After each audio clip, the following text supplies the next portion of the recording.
A fence seems like a simple necessity for any home, but for some families living in Fort Sill housing, they're not automatically included.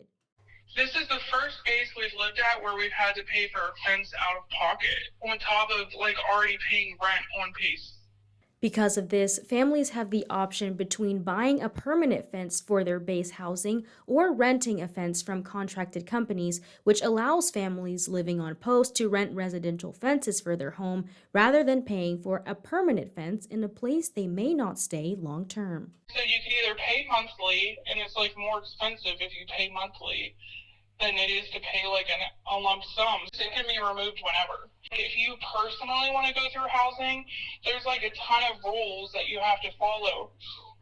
Fort Sill officials confirmed that residents have two choices for fencing needs. Those are Big Bob's Fence and Rental and Arnold's Fence Company. Fort Sill and Post Housing Authority Corvius say issues between residents and these companies have to be resolved between the two, adding they have no involvement. Some families are just making it, and like people can't even sustain living off base sometimes because it's so expensive.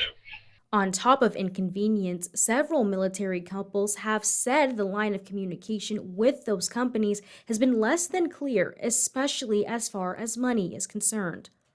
We paid like $700 for 2 years. We called like a month ago to ask them to remove our fence, and that ended April because we were moving houses on base, and they didn't come, and they owe us like 255, my husband says. The couple says they were told they would receive their refund shortly after and reportedly haven't yet.